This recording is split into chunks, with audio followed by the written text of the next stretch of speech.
The Outliers podcast, episode 1, take 1.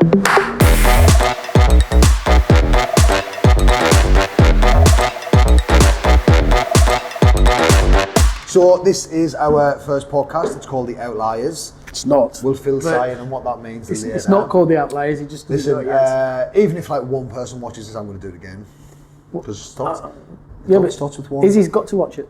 Izzy's got to watch it. No, Jodie said she'd be our first subscriber. Well, that's another one then. Okay, so we're not sure what it's called yet, but Outliers is what Geoff thinks, but I don't understand what it means. We're going to talk about green stuff, which Simon and I typically disagree on all the time, which is great for business.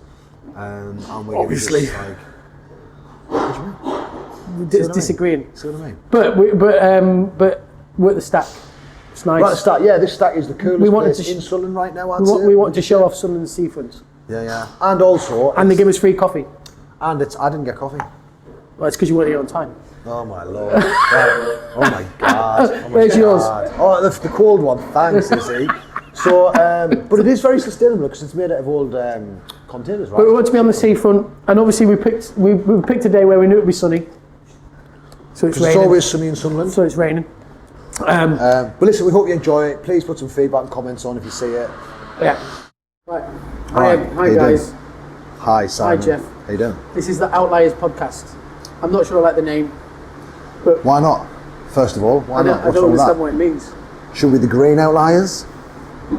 I don't know what outliers means. It's my dyslexia. Or stupidity.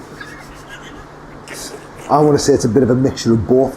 Well, I don't know. I think I didn't want to do a podcast that just gets you and I sat here talking about like things that are going on in the green tech industry, which are just kind of like vanilla. But I said we're not green tech. No, we aren't green tech, but we support green tech. We do support green tech. We support recycling more. We're more of a recycling business, would you say? What would you class us as? What would you class us as? That's a good question, isn't it? Come on. So, let me think. I don't know because I think we're quite a few like levels up the pyramid from recycling because we repurpose, right. And that's our main goal is to repurpose and extend the product life cycle. Yeah. But so recycling feels like a bit of a hard hit, but then. Well, you've always had an issue with being labelled as the bin men of the industry, haven't you? You've always really hated that. I think we are. It's difficult because maybe. Is there anything wrong with being the bin men of the industry? No, and I think maybe recycling's not maybe being a recycler is not the issue. Okay. Maybe it's the stigma that's attached to that, like coming along, Ivy's vest, taking away waste, and I think maybe that's something that has to be looked at. Okay. I suppose we're starting to try and do that with the new brand, and say, look, actually, we're not just a repurposer, a recycler, sustainability business, but we're also a B2C business because we're going to get these pieces of equipment and sell it. And I think we've also got to see ourselves as the e-commerce business. So we're sort of like a mixture of a few different industries. Yeah. But I think recycling as its whole is seen as like scrap men, bin men. It's not seen as very sexy. Maybe we're not. I don't know. Well, we aren't, that's for sure. We're two middle-aged men, Simon. We're not going to be classed with that label. I'm not middle-aged, Geoff. Come on. You are. I know, and I'm kind of feeling it, I have to say. So, listen, I've got a question for you. When we set off on the new brand gig, one of the things that I was always very conscious of is that I wanted to make sure that people got the fact that we were still a commercial business. We needed to make money in order to do the good things we were doing. Do you think there's a bit of a stigma around the industry on that? I certainly feel it sometimes, whereby people that we engage with sometimes kind of expect you to be doing this for nothing because you're just a good person. So I think organisations expect you to be able to get enough value exchange from their equipment to be able to turn a profit, to be able to do the good things. And I think we've seen. I think there's two things happening more recently. One is refurbished equipment at the minute, but due to COVID, there's a glut of it, and obviously it's true. That just means there's a drop. I think you just got to be in our warehouse to say that.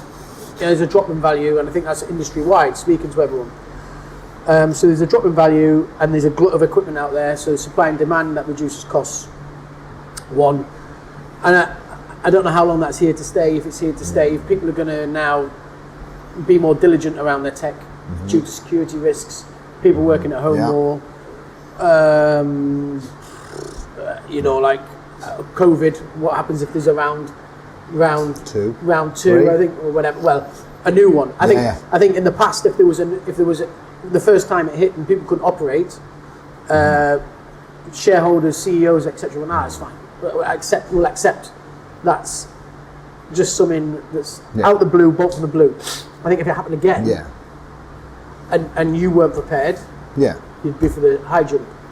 If a pandemic, so I think then that means that organisations can be more diligent around making sure their tech is fit for purpose. I think same goes for us though, right?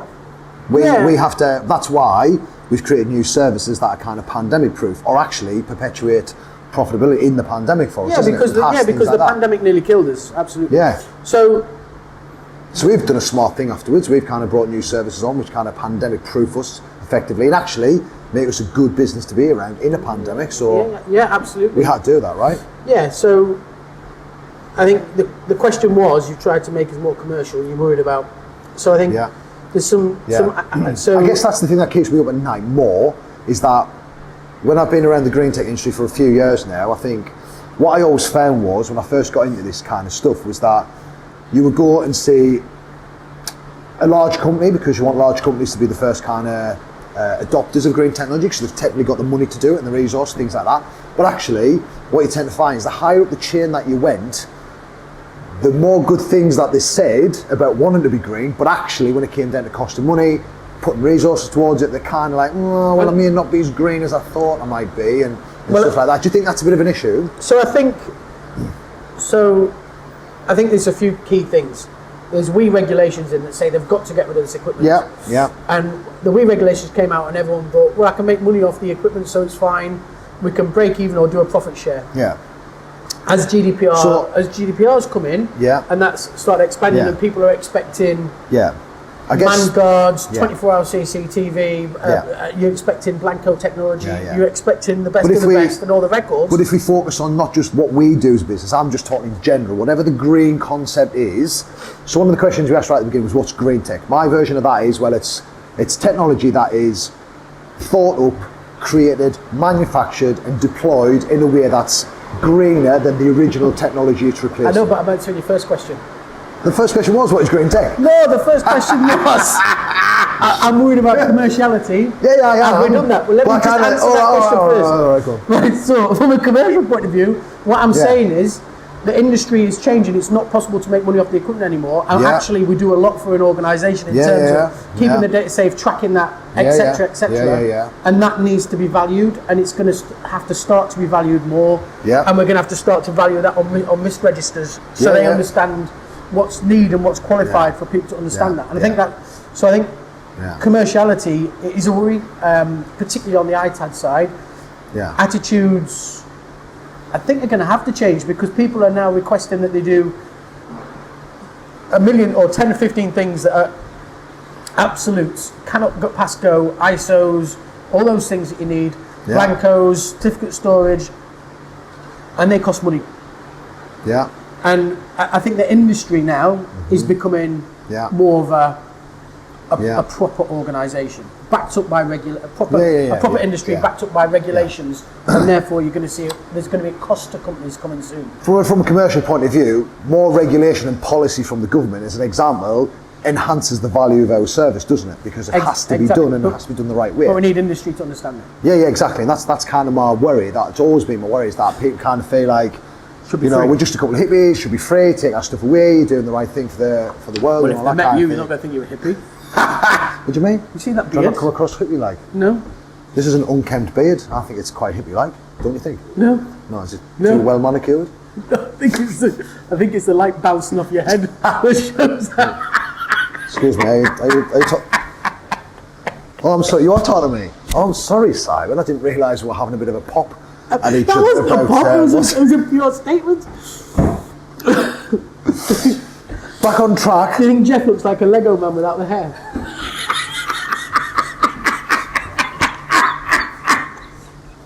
You know the short man syndrome. The short man syndrome is got, he has to have a pop at him. He's the same height as me. I'm the same height as you. He's 5'7". I'm the same height as you. Simon, I'm only the same height as you. Stood on the box. Right, anyway. Everyone, we are a serious business. We just want to point that out now. Green tech, anyway. Green tech, yeah, right. Go back to green tech. Let's start off with that then, because I think what I was interested in talking about today is one of the questions that we had actually was that, what is green tech? Now, I think green tech is, I'm not going to go too much into detail, but if you give it the short version, it's new technology that replaces an old existing technology to do the same thing, but does it in a much more green, sustainable way and more healthy for the planet. Does it have to be new? That's what I'm saying. I don't think it necessarily has to be new. I think new ideas, solar, electric cars, things like that, they're kind of new emerging technologies. But I think green technology in its essence could just be a new technology that replaces an existing technology and does it better and greener. Or it could be brand new technology as well, green tech. Green tech, maybe just tech that's good for the planet. Yeah, just keep it kind of simple like that, you just say. I think if it adds to sustainability, it's green tech, I would say. I mean, I think by default, because people are thinking about it more, it's newer. Yeah. But I think, and I think what we've got to be like organisations have got to. I think there's lots of you mentioned it earlier. Everyone wants to do it. Mm-hmm. It's important. People are making commitments and promises, so they need to start delivering on them. Yeah. But I think we also have to be, as a world. As a world. I think this is a global thing. When we adopt them, we've got to make sure we're adopting them at the right times for the right reasons. Yeah. And that they do add value, but they're sustainable as well. Mm-hmm. There's no point in being a really, really early adopter, in my opinion, a really, really early adopter, and then it fails. Or it's not quite there yet. I mean, like for instance, wouldn't it be amazing if all the fleets in the country went electric? Would be a disaster. Well, wouldn't it? It would be amazing if they did it, but I don't think it's the technology is not there. The infrastructure doesn't exist. Or the technology. Well, I don't know about the infrastructure, but the infrastructure doesn't exist. It doesn't exist. If someone said I've got to get to Aberdeen to London in 12 hours, whatever, you can drive it. Yeah. You can't do that in an electric vehicle. You could do it in a car maybe. Potentially, an electric car maybe. I think there's that. Did you see that new one that went from California to New York, doing like thousands of miles on a single charge? It was recent. Don't quote me on that anymore. I've seen the Mercedes one. Was it that one? I don't know. It could have been the that Mercedes one. Have done one. But if you think back, if you kind of wheel that back, so take London for example, the biggest polluters in terms of vehicles in London are heavy goods vehicles, generally speaking. That's what I'm saying. And that's what I'm saying. That's impossible now to be. The infrastructure doesn't exist to get them from A to B across country these days. I don't think so. Yeah. And those are the worst offenders. And I just think. And that's a big part of a lot of people's carbon production. Yeah. Is yeah, it is. Is that? Well, of course it is. Yeah. We've just done our sustainability reports. One of the key things was, how many miles do you do? How many miles do your staff do to work? Yeah. And how many business miles does the business do, and what vehicles are you? Yeah. So, like the fact that they're specifically asking those things around a multitude of other things, they're obviously large producers. Yeah. It's worth saying at this point as a little plug for our own business that we can give people reports back on that with the stuff that they do recycle with us or they repurpose with us, can't we? We've got that technology now that enables us so we can do carbon, we can give them carbon reduction, precious metals, all that kind of thing. It's worth saying. And I know I'm working to obviously understand how that when we do that, how they can offset it against their carbon created. And that would be like really great if we can do that. Yeah, absolutely. I think the reason I mentioned that was because one of the things that I think you often find is that there's as much data as there is data on anything about the harm we're doing to the planet. And there's probably as much data as to, using that data, you could probably come up with solutions to kind of offset that in terms of carbon. But what it seems to me is that, and this ties this back to the core, I might be moving around a little bit, but I'll try and stitch it all together for you. So it's kind of, you have all this data that says we're doing a bad job of looking after the planet. And big manufacturers are kind of, whether you like it or not, they're kind of one of the big causes of it. You've got all these big corporations who have shareholder value, so they're not interested in particularly the green strategy as much as they say they were. There's a reason for that as well. You didn't make the AWS thing, but the top 5 priorities of businesses on the survey that Amazon have just done, none of them included in those top 5 anything to do with having a green strategy whatsoever. None of them. None of those top 5 business strategies were inclusive of green technology or moving towards a smart, sustainable future. Not even ESGs, no? Nah, none of it. Nah, didn't even have it in there. Didn't even have it in there in the top 5. Didn't say top 10, maybe it was in the top 10, might be number 6, but even so, well, guess what the top one was?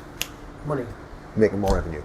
Exactly. That's the top priority for businesses still these days. And I think in B2C, just to stitch it all together. In B2C businesses, that's I think consumers are changing their thought. Just let's stitch that together though. Stitch that together for a little bit. I guess where I'm going with that is that, you know, we still have a problem with corporations on the larger side who, to be fair, would benefit from services like ours immensely.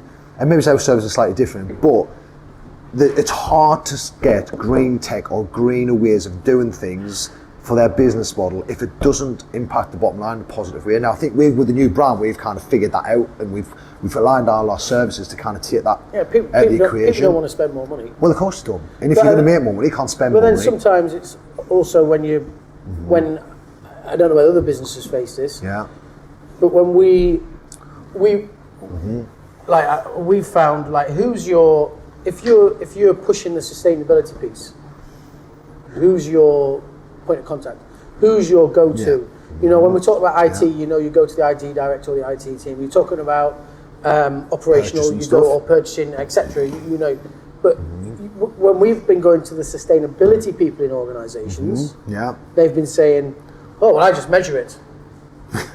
Yeah, I just measure it and make sure that we're doing the right things, or I can, you know, make sure the reports are produced and given to the. So who's making the decisions on doing this stuff? So I've seen some appointments on LinkedIn for around ESG, which, by the way, I think is, you know, obviously we spoke at the AWS ESG conference. Yeah. And obviously researched it before. You did a good job of that, actually, didn't we? I think we were pretty good at that. Well, we had to research ESGs. And what was interesting was... Can you speak on ESGs? Oh, so ESG, CSR side, god damn it. Maybe we should put that in the presentation. But what was interesting wasn't it, that ESGs is taking social corporate responsibility, and sustainability, etc. But also putting the financial and saying, actually, if we want to be sustainable, we're not just relying on gifts.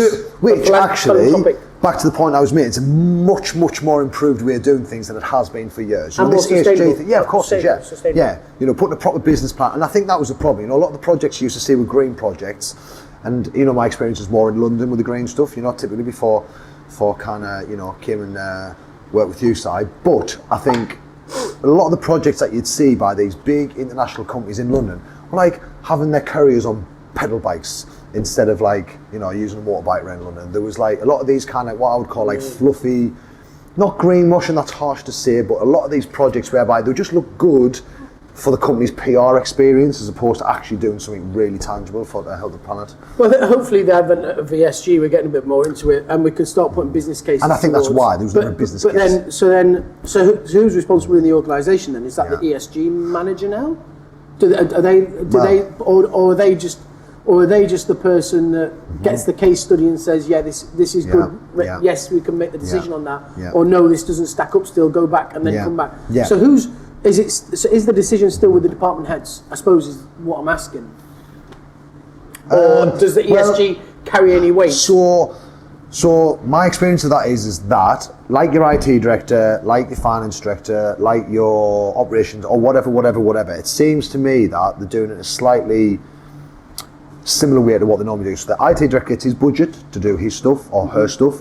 Similarly, the operations director gets her budget to do her stuff and implement her new things, they share things. And what they've seemed to have done is given these CSR, ESG, sustainability managers a budget to do their things. But actually, for me, it should be intertwined into all of the other budgets, because actually an IT director could refresh their estate using their budget for brand new stuff.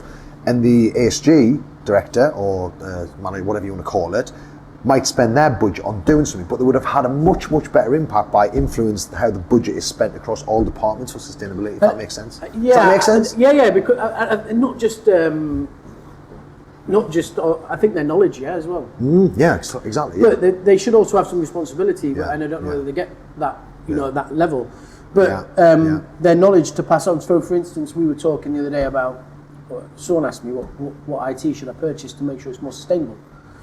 Oh, was this on the because we're talking about soldered components and it was a really on the AWS conference, and it was a really good question because actually, and that shows foresight from that person, because they're saying, well, actually, there's two things. How can we keep it in the product lifecycle longer? And maybe there's a new service that develops that says, don't buy new, gives you a laptop and we'll keep your products going longer because we can upgrade them. Right, okay. You know, like there's you can add bits, change SSDs. It's done in public sector a bit more. But you've got to buy the right kit up front to do that. So you need a quality piece of equipment that aesthetically will stand the test of time, because people won't accept old equipment, unfortunately. But then also, it needs to be able to be upgraded. And this is what we're talking about. You know, Apple are pigs for it, unfortunately. They sold the stuff to boards, so you can't put extra in, you've got no slots to put extra RAM in. You kind of remove it and keep that component it's in the product life cycle. Specialist skill set. Real specialist skill sets, exactly. So, you know, there's certain things like that. Lenovo, we had some Lenovo equipment the other day, and their RAM soldered to the board again. So you got, and Lenovo are 24% market share. Yeah. Shall we call some of these outside? Who are the ones who are soldering stuff which should? I don't know everything, but I know Lenovo. I can just talk about what we've had. So Apple and Lenovo, and I don't know about everyone else, but I just know we've had some equipment specifically that's caused us problems with that. And Lenovo keyboards are horrific. You might as well chuck it. You can't get them on. They're never the same again. Key goes, try to replace a keyboard to reprint it or anything like that. It's a disaster. Just ask you a question. It's just pop quiz, more my knowledge than maybe people watching. But why do you think if you've got these big manufacturers, some solder components to the boards? Now, Apple, I think we all know why they do it, so we'll leave Apple out of it. But Lenovo is an example. If Dell don't do it, or HP or whatever, why do you think, if there's a better way of doing it, that they could just extend the product lifecycle, that they don't do it? I would hope to think. I would hope to think that the same reason that the optimist in me likes to think. Yeah, well, I'm here to just drive that optimism right out of your side. The optimist in me thinks that actually it's just because they're trying to make a smaller, prettier, more dense product. So it takes up less space, no extra clips, less weight. It's probably I don't know whether it's less. I don't know whether it's less materials to manufacture that are soldered on RAM. I don't know. That would be the. But there's less stuff. It typically should be, I guess. Because they can get it thinner to the board. It means so the laptops we were talking about were very skinny laptops. So maybe that's why maybe it's a manufacturing issue for the thing. style of computer. Maybe So maybe it's a manufacturing. Because they're not all like that. No. I think so. That's just an interesting question, isn't it? Yeah. You just wonder what the reason is. Yeah. Well, I'm sure they've. Look, the rationale on it, generally they build stuff that looks pretty to sell it, don't they?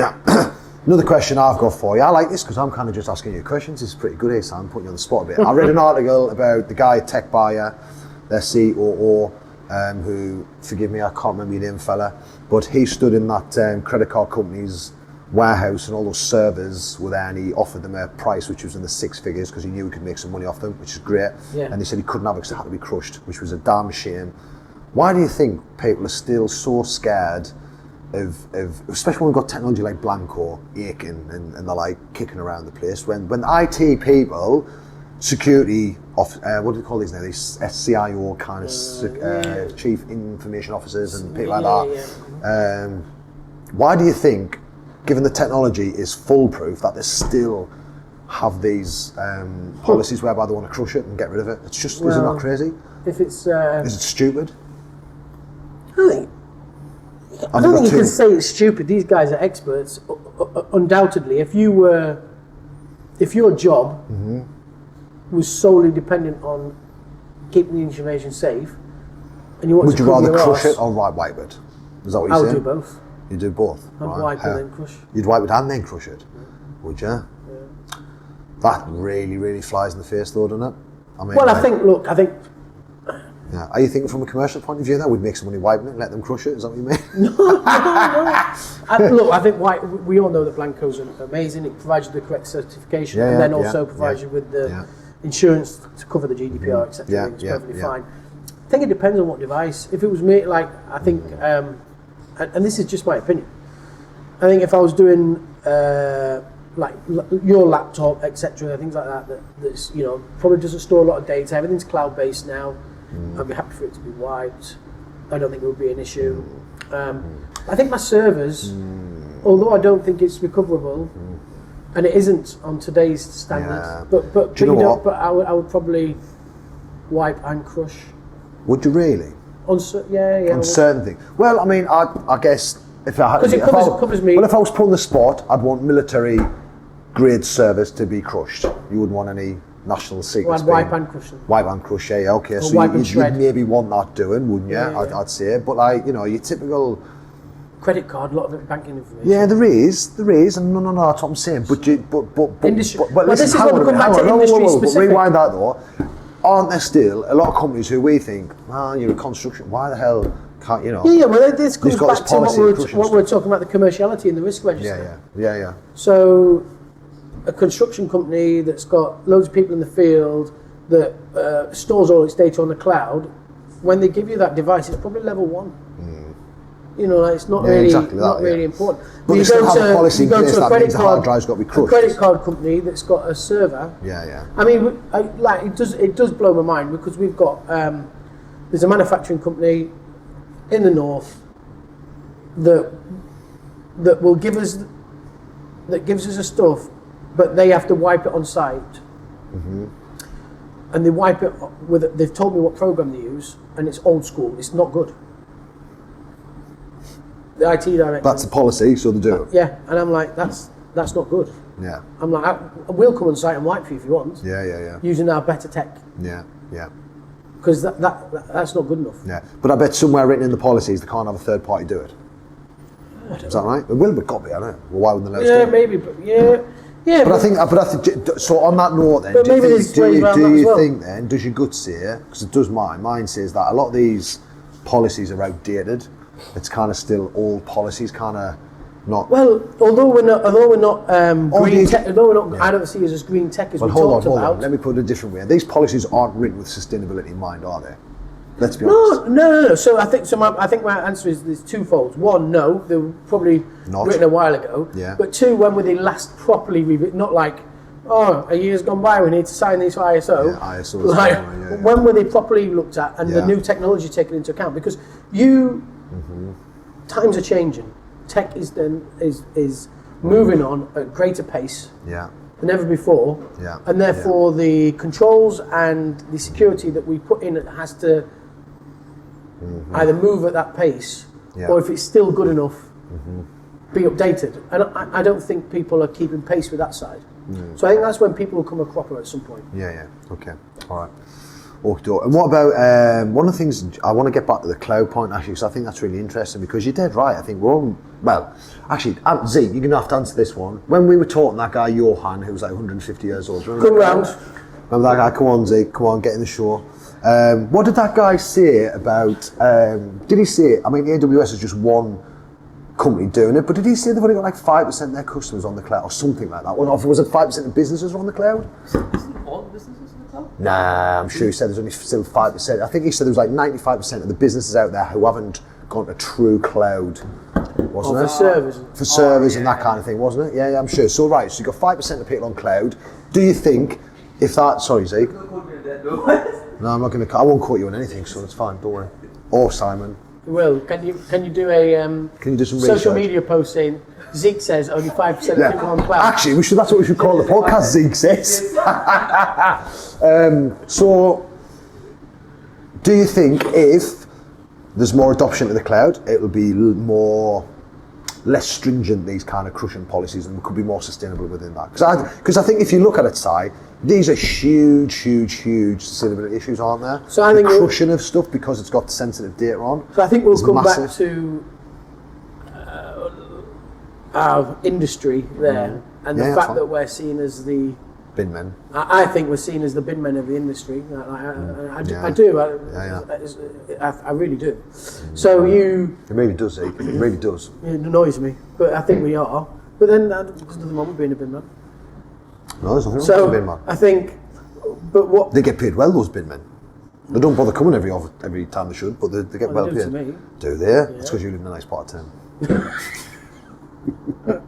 Right, but if we go back to that, they. Right, go on. Serious now. Head on. So. The bin man. No. I think what I'm saying is that people think of it after the event. Right. We're not. It's more of an afterthought than a strategy. Is that what you're saying? Yeah, so they're just crush it, whatever. Or I mean, we don't have too many clients that say they're going to crush. To be fair, most of ours wipe. They know the technology. We've taught them through it. Yeah. They're happy to keep it in the product life cycle. Yeah. There's not many people crush or shred for us. There's just a few. So I don't see it.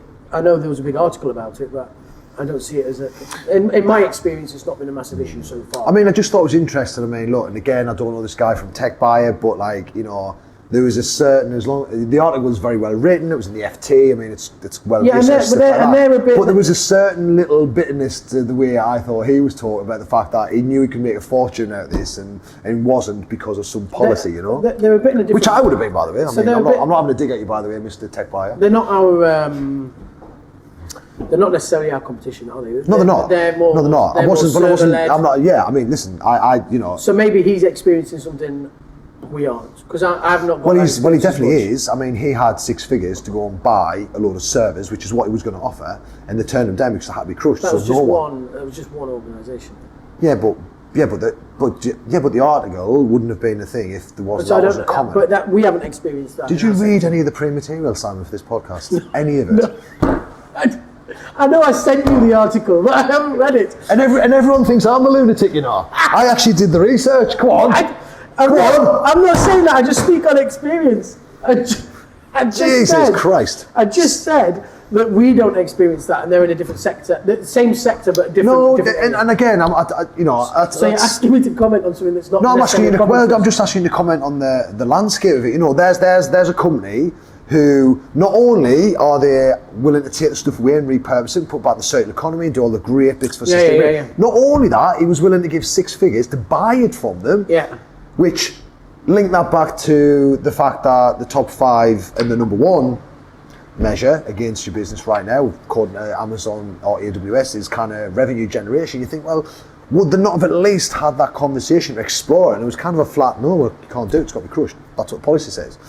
Now, it was a credit card company, so the data's sensitive and things like that. If you were in charge of sensitive data and you could have a GDPR breach of billions or millions, whatever it is, what would you do? No. But right, okay. So you said this is the. No, but you said earlier, right? One of the things you said, these are smart people who are these security experts, right? Surely, if Blanco does what it says on the tin, which we're confident it does, and our customers are confident it does, surely, now we're not as maybe as enriched with that kind of knowledge. I've already told you. My answer would be I'd do both. Yeah, I know you would, but that's crazy, isn't it? Why would you do both if Blanco could solve the problem? Why would you not? Because I'm covering my arse. God, he sounds like every bloody CEO we talk to, you know. It's like, no, green, we're not going to do green because I've got to cover my arse. It's like my individual arse, forget the 8 billion people on the planet, I'm covering my individual arse, so we're not going to do it. And you've just described the problem. Well, bring me a solution then. But there is a solution, isn't there? What I'm saying is that if Blanco is right, when we go out there, we tell our customers, Blanco, you could be the most enthusiastic hacker that the world's ever seen, and if it's a 7-pass wipe, you will not get a shred of evidence or data. Yeah, we do, but you could do 7, correct? Yeah, but we don't. We do 3 because that's the standard. That's my point. That's good enough for most companies. I think surely. Maybe, Geoff, you've just talked yourself into doing some product testing and case studies. All right, why not? I mean, we did. To be fair, at the beginning, we did when we did send off. Maybe we should ask Blanco. We got hard drives. Yeah, maybe we should. We got hard drives and we got SSDs, and we filled them full of data, and then we blancoed them, and then we sent them off to like data recovery companies. It cost us like $1,000 a drive. Yeah. And they couldn't get anything back. So well, I did. We did it. I've done it. Yeah. I've done it. I did it on purpose. Yeah. But you'd still cover your ass and shred it afterwards. Well, it's that physicality thing. If it's not there physically, it is. But like, I mean, I don't know. I'm listen again. So what I'm saying is, I don't necessarily agree with it. Yeah. But I understand the guy's position. Mm-hmm. Yeah. And I'm not saying I would take that stance across every piece of equipment. Yeah. But on servers, and by the way, surely the guy can take surely the guy can take the servers. Yeah. Which is what holds the most value, not the drives. Right. Okay. Yeah. So the article, if the article, and I haven't read the article, obviously, but if the article, if the article says, I could have given you 50,000 for these servers, but because you're pushing the drives, I can't. I don't think that's correct, because you can still take the servers, and that's the bit that holds the value, and remove the drives. I mean, look, I'm pulling the main point out of that article, which was he was willing to give a six-figure sum and surely, if they've crushed the servers, that's different. Yeah, exactly. That's what I was saying. If it's crushed the drives, my understanding of the article was that they didn't get anything out of it. It was just they were going to crush the lot, get rid of it, and stuff like that, which is fine. Which I think is crazy. Yeah. Well, that's what I'm saying. I don't understand crushing the server. Crushing the individual drives. Right, when I might need to fact check that, because I'm not sure either. But I remember thinking, well, if the security is good enough to wipe this stuff, whether it's a credit card company and financial institution of any stripe, then Blanco kind of pitch that, and it's standard industry. Well, that's our job. It's our job to change opinions, yeah. Well, exactly. That's my point. But do you think, back to your original covering your arse point, people would just say, I'm not going to take risk? No, I think if you present me with the correct. Because look, and this is the thing about dealing with big businesses, all right? So you got all these people at the bottom who say, this is a great idea. Yes, we were going to be green. We've been told by the CEO at the last meeting that we're all going to be green now. We're all going to do all this green stuff. We're all going to use reusable cups in the canteen. We're all going to have plastic forks and all this crap. It's all going to be amazing, right? So all these people are really enthusiastic about that. Then you move it up a layer. These guys have got pressure on them to deliver results on certain budgets and stuff like that. Well, we could do green energy, but it's 50% more. Stuff green energy, let's just get the dirty, horrible Gazprom energy from Russia. Let's just do that. And then the more it rolls up the hill... But the more it rolls uphill, the less people you have to be accountable for the decision that they make. And I think that's kind of an issue, don't you think? It's like, when it gets to like that one person, that lady who sat at the top going, shit, if I make this decision and it goes wrong, it's on me. Should I just be safe? Now, I don't know, are most CEOs, chairman, risk averse? Not all of them, I don't think. I look at Elon Musk, he's a lunatic, isn't he? But like, I mean, for the most part, of course he's a lunatic. Do you know, I listened to Elon Musk yesterday, right? Now, my wife's got me into these YouTube shorts and I bloody hate myself for it, I really hate myself, but I seen a YouTube short yesterday and Elon Musk said, we've not got a population explosion problem, we've got a depopulation problem. He said, and he's quoting him, he said, there's more adult nappies sold in Japan than there is children's nappies. We need to fact check that. So I think, isn't that crazy? Is there really more people on the planet? Is there really not enough people on the planet? I thought we had a population problem. No. And he said that's the measure you should look at. Oh, well, I think there is a problem in China because of the one person policy. Well, why do you think we had a pandemic? The Chinese wanted to kill off all the old people. That's where that came from, Simon. Oh my God! Cut! What do you mean? It's a fact. Jesus. Cut! Don't let that go out. Tell you, they're useless, they don't provide anything to society. Listen, no, cut! Right, listen. Right, back to this. So I don't know the facts, but I do know that there's an aging population. Sorry, the serious question in there was, the less people... There's an aging population at the minute, isn't there? But but forget that. Forget the nappies, we'll get the pensions, we'll get the Royal Mail, it'll all go wrong. Let's not get into that. Right, so... Why did Royal Mail get... Because they mismanaged their pensions and fucking fucked everyone up, didn't they, years ago? Do you remember that? Adam Crozier got brought in, the young guy, 32, and he fucked it up. What was he talking about? Pensions. I was just thinking that you were talking about Royal Mail stuffing it up. No, pensions. Not their pension. I thought it was having a dig at Royal Mail there, put first class. So it doesn't read the material, you don't listen either. I do listen. God. Right, listen, back to the serious question I think in there was this. So everyone at the bottom thinks it's a great idea to be more green. The higher you get up the pyramid, and there's less people to be accountable for. Do you think what you just said there, there's a bit of a cover in their arse kind of problem? I think everyone thinks it's a good idea to get green, but I think, as you've pointed out with the Cost AWS, money, where the AWS, people's primary goal in business is to stay in business. and unfortunately that means making money at the minute. Now I think B2C you've got a different challenge because I think B2B will be driven by policy. B2C attitudes are changing. But I think we're coming into well, I don't know if we're coming to a recession. Everyone keeps saying we're coming to a recession. I don't like to keep saying it because I think the more you say it, the more if you just ignore it, it'll go away. Well, no, the more you say it, you're like, oh, we're coming into a recession. And then if people stop spending, then you're coming into a recession. You heard us say first when there isn't a recession. I didn't say that. Did you not? I said that. Did you hear that? I said, I don't like to believe there's a recession. No. Right, okay, that's you know what, that's a really good point though, Si. But is the recession going to affect people's green strategy? If people have got less money as a customer... Are you talking about B2C here or B2B? Well, is it not all going to knock on? Yeah, probably. So obviously we've seen increased wages, which I see as a positive, but not necessarily being able to charge increase our client charges which is a negative. I see a police car, ambulance. They finally come for me, Zeke.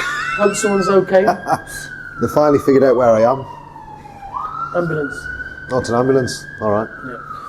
Yeah. So I think we look at B2C and people more recently have been doing the right thing, like Patagonia, for instance. Oh, great. Love Patagonia. Did you see the Patagonia Boohoo thing? Did you see that? That was amazing. Did anyone see that? I showed you that. So that post you talked about, you see on LinkedIn, the Patagonia one. No. Did you not? No. Oh, okay. What did you have? So there was a post on LinkedIn which I thought was really cool, and it was about companies, and this was this greenwashing thing we talked about. Now, I'm not saying Boohoo are greenwashing. I'm not saying that. But what I am saying is that there's an element of that kind of like pretending you're green, whereas Patagonia, the owner of that company, who's this main guy, he's given it all away. He's given it all away, $3 billion worth or something. He's just given the whole thing away. Now, Boohoo hired Kim Kardashian as their sustainability representative, right? Who travels everywhere on a private jet, who does all these kinds of things. They add something like 150 lines of new stuff, which is made in, I can't say this because this could get me into trouble, but I'm not sure where they make the clothes, so I'm not sure where the clothes come from. You've got a microphone on, just have I? Sorry. It makes no difference. But I know Patagonia. I know all adults are making Patagonia clothes. I'm sure. Well, look, I just think you look at Patagonia, people buying green, people love the brand. Yeah, I do. I love it. I think it's great. Successful brand at the moment. I suppose, I don't know, but when do people start to compromise? It's like, is it Maslow's hierarchy of needs? Like, when do you start to compromise? Oh, God. When do you? I feel so happy. When do you start to compromise your values to be able to afford something? Like, if people are getting less and less money, when do they say, actually, I can't afford the Patagonia, I still want a branded one, I'm going to go over 100%. Yeah. That's why. That's a real world example. Of course. From a B2C.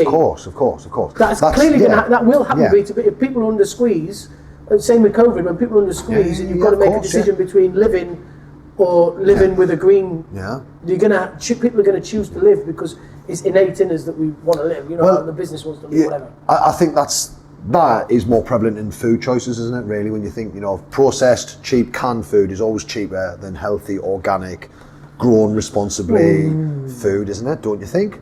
Tin of Heinz beans versus a tin of organic. Tin of Heinz beans versus... You don't feed beans, grass-feed beans, do you? Tin of beans versus veg?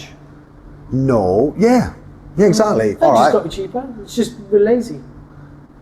No, I don't think you're right. I think if I went to the supermarket and just did... I think you'd buy a tin of beans for about what? I went vegan for a year. It was so cheap.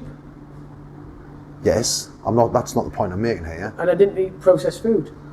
Like a pizza, so is that not just because we're lazy and we want to be convenient?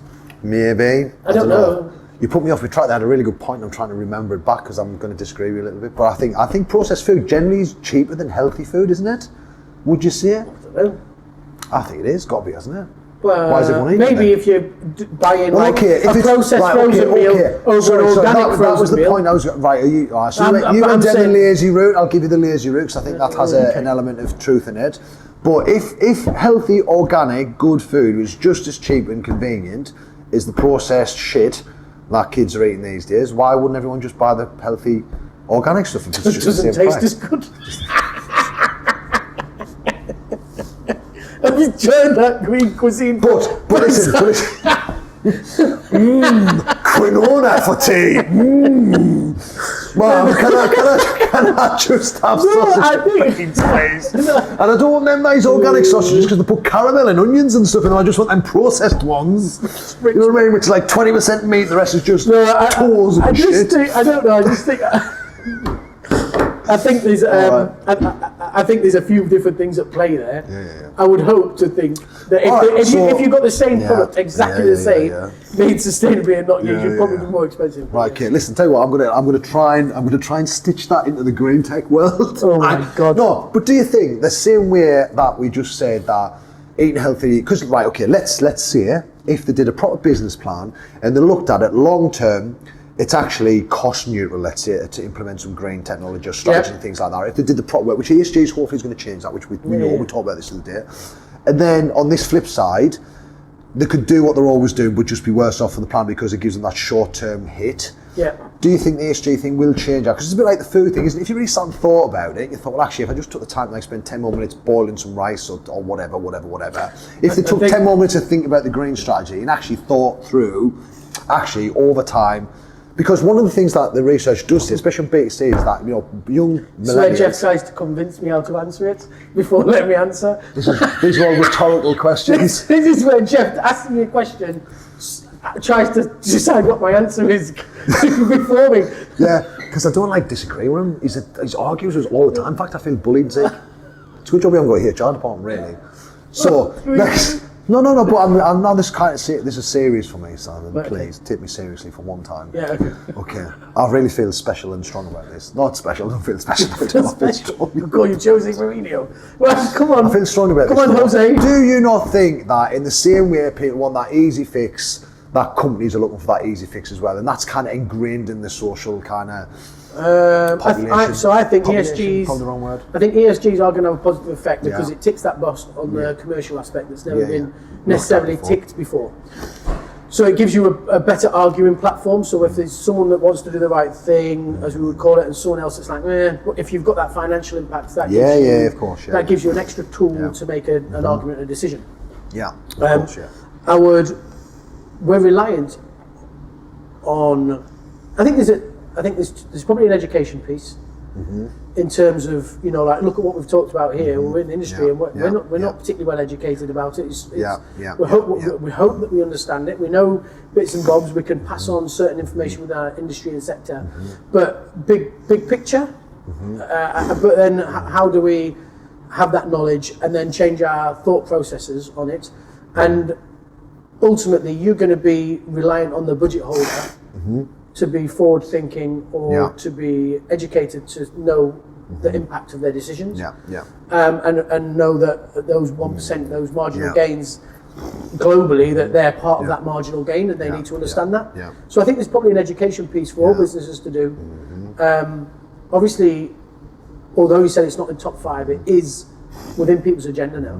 You see people advertising it.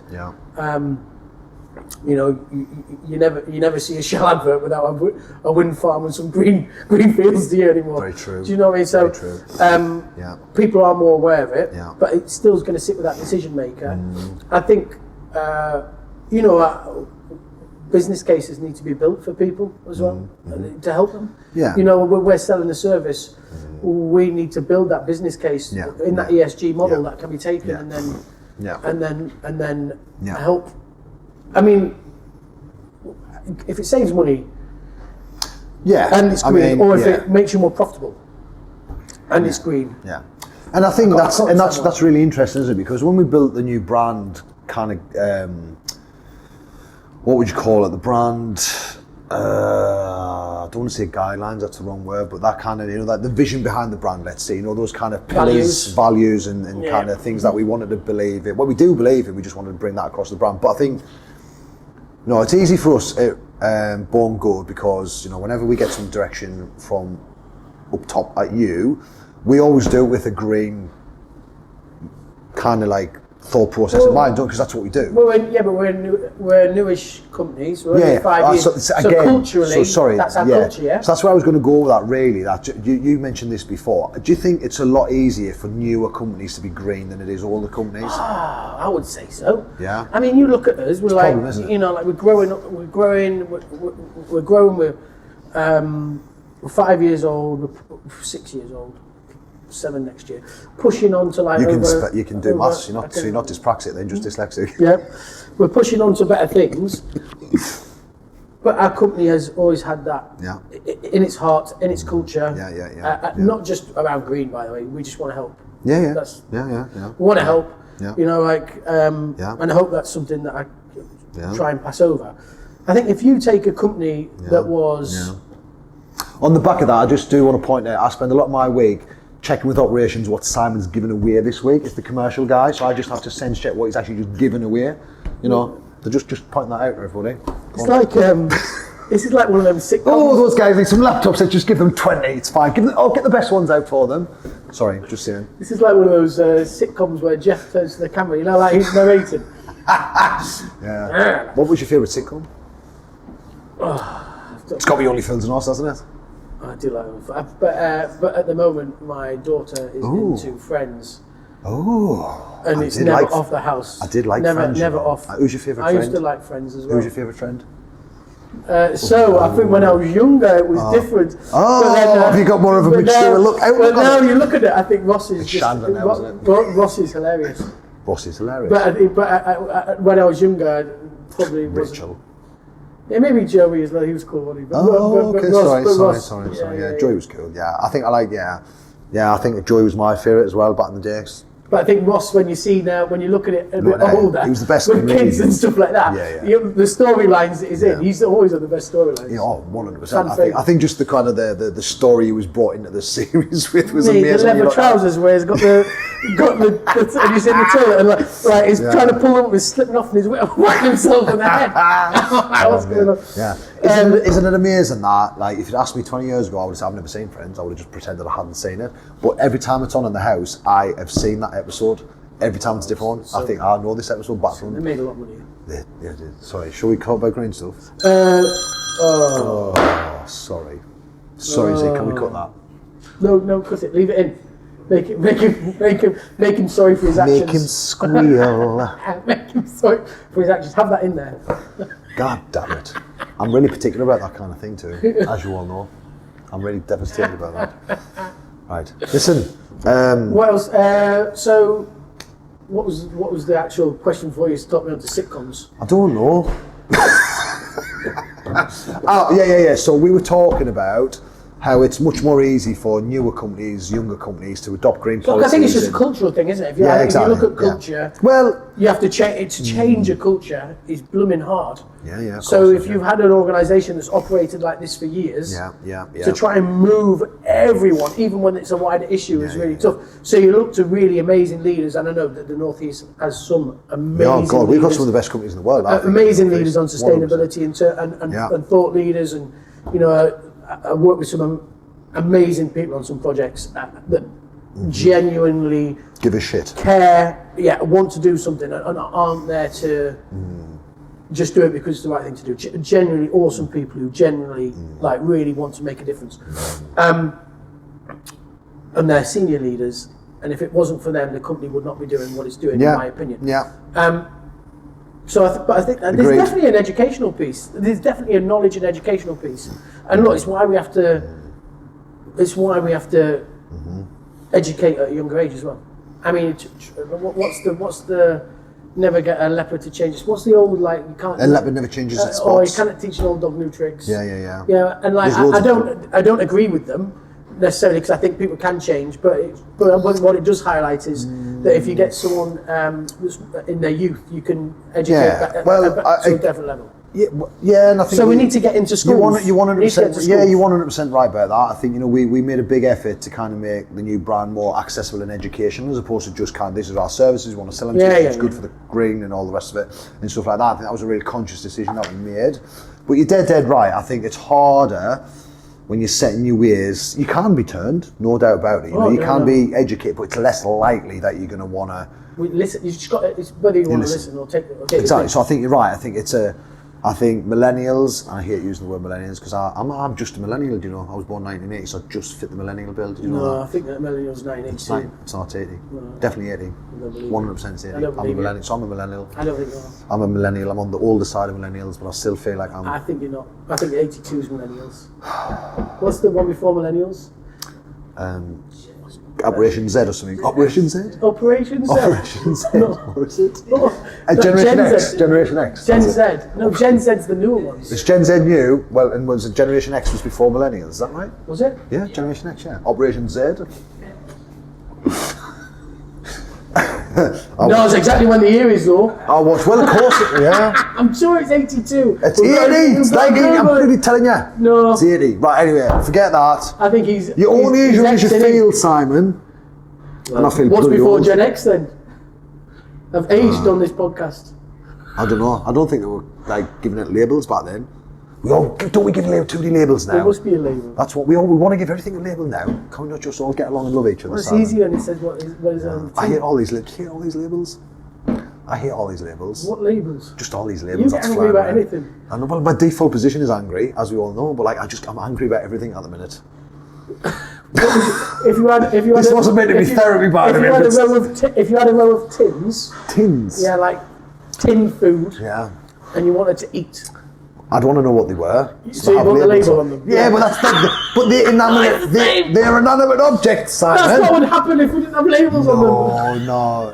All right. Oh God, you're gonna get me started. Where's your badge then? Where's your badge? Tell everybody that you're a certain label. Badge? Yeah. That's what labels, not badges. Well, you can put a label on your T-shirt then. Are you very? Oh, say my name. Are you very hugging? Beautiful. I like that. What's going on there? Normally, like I'm not a fan, but like you look like you've actually thought about what you're wearing. Well, I turn the light on for the dress. I was gonna say it's actually thought about it today. Not really. Let's not get started on that kind of thing because we will be here all day. I have very strong views, as you know, on all of this. Let's pick up labels next time. Yeah, let's do like gender equality and. No. Can we do gender equality? I think there'll be court sufferings with you. Is it? Why? I'll be like courts. Can I say that, courts? What do you mean? I don't know what it means. I know what gender is. Anyway, so I think let's bring it back. What was the song? Bring it back. Bring it Sing back. it back. Bring it back. Bring it back to me. I love that song. Look, Si, I've really enjoyed. Was that Mojo? Or is it? Yeah.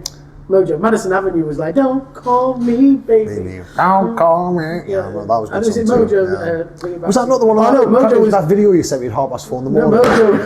Mojo was lady, hear me tonight, cause my feelings are just so right. Yeah. Right, okay. I think it's been pretty good for our first effort. I'm not sure anyone will listen to it or watch it even, but it was therapeutic. I hope they don't watch it. Why? I don't want people to watch this. See, can we just put it out there as a? Can we get like avatars made or something? Lego avatars. Piss right off. I think this is bullying, Zeke. What do you think? Do you know what I mean? Bullying. No, he doesn't. No, he said no. Thanks. No. Actually, Right, no. listen. Let's bring it back. So I think. How can I bully someone that's like 5 kilos heavier and 10 foot taller than me? 5 kilos heavier. What he really means is 25 muscular kilos heavier. And 5 inches in height. Mr. I'm the same size as you. That's what we're doing. Or That's what we're doing. Centimetres are the same as That's inches, what we're right? doing on the next podcast. We're measuring Geoff. The new name of the podcast. I think I'm 6 foot. I am 6 foot. No, you're not. I'm bloody well on. Right, okay, we'll measure you. All right, you can measure me. It's on my insurance documents. The guy measured me when he came to my house. It's void. Yeah. Mate, listen, I was surprised anybody, but like he measured me and said, you're 6 foot. I'm sure I'm more like 5'10". Well, you obviously got a few inches in the I've tape. never been measured before in my life, you. Simon. Let's measure me, yeah, let's do it. Let's measure me. And then the podcast could be called 6 foot or not. That's what it could be called anyway, Outliers. Let's do it. What's wrong with Outliers? It's only because you didn't know what it meant. Well, still don't. Good. Shall we leave it there? I think that's a good place to leave it, don't you? Thanks. Yeah. Thanks, everyone. See you. Ta-da. Listen to the next one. We'll do another one soon. I don't know when. We'll do another one. We need to get guests on because it'd be boring. And I just ramble too much. I think I get excited and let's then think just like we'll do tours of different industries as well. And we'll try and keep a sustainability green type of theme, but not necessarily just our industry. Yes. Maybe we could try and do hospitality next, and they could talk about what they're trying to do to be green. Well, you've got all the contacts in that gig, aren't you? So what about the Stack? Can the Stack do it? Because they've done some cool stuff by using these. By the way, we're in a very sustainable hospitality place, aren't we? I think it's really cool. Done. I know it's cool with the who did all this and designed it? Do you think? Do you know? Can we get them in? We can get the commercial director Gemmy. Get her on. Say, what was the reason behind all this, and was it just because it was cheap, or was it sustainability in mind? Things like that. I'd be interested to know. Oh, I think it's because they pinched it from Box Park in London. Oh, did they really? but it's still cool. Again, it is cool. Right. Thank Thanks. you. Ta-da.